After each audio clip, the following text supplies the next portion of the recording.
In this video, we'll be taking a look at Rune Haako for the Phantom Menace line. Similar to Newt Gunray, who I reviewed previously, this is another action figure that I think knocked it out of the park. Looks like a spinning image of the on-screen character.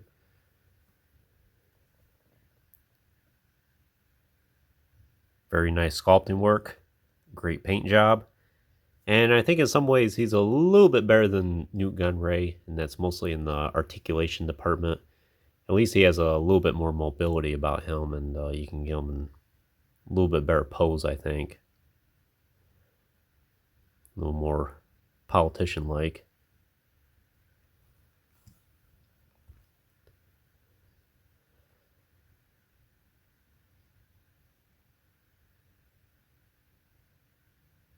So I got this guy at the same exact time as Newt Gunray, I think. I may have gotten them in a lot. To be honest, I'm kind of forgetting exactly how I acquired these guys, but this was around 2019, 2020. During time, I was trying to get as many of the Separatist leaders as possible. So Rune Haako, I think his role to Newt Gunray is basically an advisor.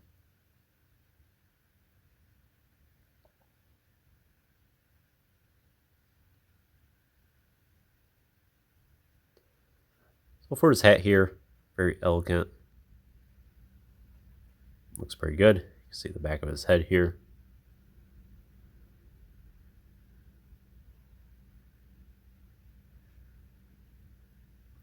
For his head sculpt and painting the face, looks really good. And the Neomodians have those very interesting shaped pupils. Very slanted. He's got a lot of creases in his face. He's got a little bit of smile on him, while Newt Gunray has more of a frown. As far as the rest of his outfit, pretty basic. He has these robes here, and then his entire dress here basically is green. A little bit of brown detailing in it. In the back here, kind of looks like he's got a hood. It's a nice drape to it. Nice detailing in his plastic robes. And it does have some flex to it.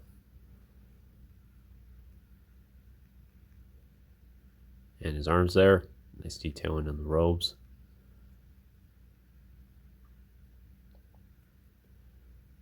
And his feet are extremely close together, so you're not going to get a whole lot of mobility out of that. But there is a little bit of a cut in his dress here, so he does have some flexibility. Looks like he's got green pants underneath with like brownish black boots.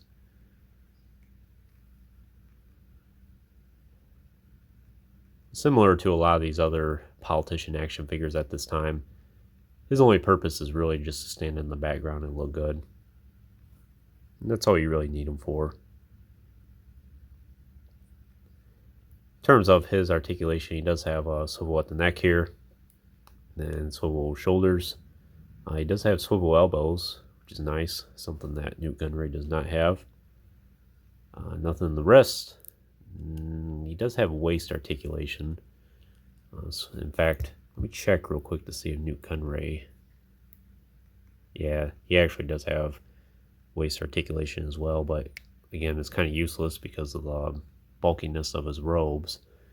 You're not going to get a lot out of that anyway.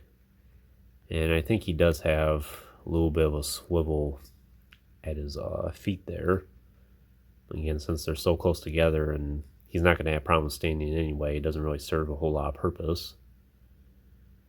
In terms of his accessories, he'll have the stand here, and that's all. I'll show that more here in a minute. But as far as his hand gestures here, it's really about all you can do. And that's all he really needs to do. You can have him being more reserved, like he's listening. Or you can have him be more open, where he's like, oh, come on. I would say more often than not, most people are going to have him in this position.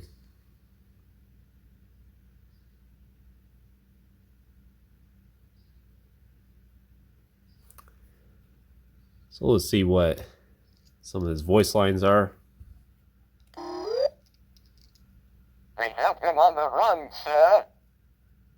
Then no match for destroyer droids. Have you ever encountered a Jedi Knight before, sir? They have them on the run, sir. They're no match for destroyer droids. So he's got 3 different lines. They're all pretty good.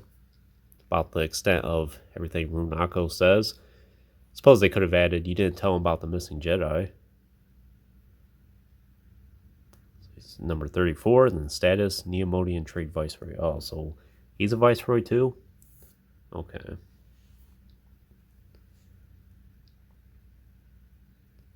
No, Viceroy is a position that, or it can have multiple positions. There's not just one central Viceroy usually. But I always figure Rune Haako was kind of like second fiddle to Newt Gunray. Like he's alone as his trusted advisor. Nice image of him there. And it's another action figure, like I said, doesn't really need a stand anyway. So you could plug him in there if you wanted to. But it's not really necessary. I've never really had any problem standing this guy. He does have a little bit of a lean to him. And I think it's because his feet aren't 100% even. But it's not really a problem. Chances of falling over are basically slim to none.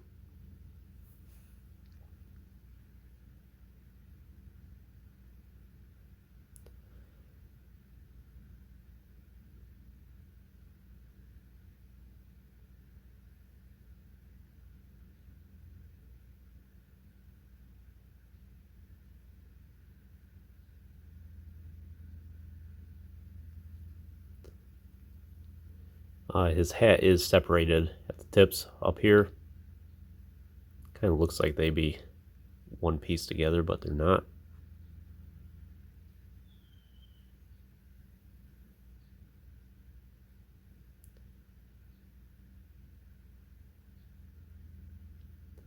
But yeah, that's pretty much all I can show you with Rune Haako here. I wish there was more to tell, but there really isn't. It's a solid action figure though. Definitely one of the best from the entirety of the Phantom Menace line. It's nice to have these two together. I honestly am drawing a blank if he got an Attack of Clones release as well. Of course, Newt Gunray did, but I'm not sure if Rune Haako did. I don't think he did actually. So this is your only version of him. So if you want him for your collection, this is your only chance of getting him, and it's probably going to forever be the only chance. I doubt Hasbro will ever really revisit him. But he's a fantastic action figure. If this is the only Rune Haako we ever get, Hasbro did a nice enough job with him. And these two characters hold up really well alongside a lot of the modern day characters. Looks great alongside all the other TBC action figures. Happy to have these two in my collection.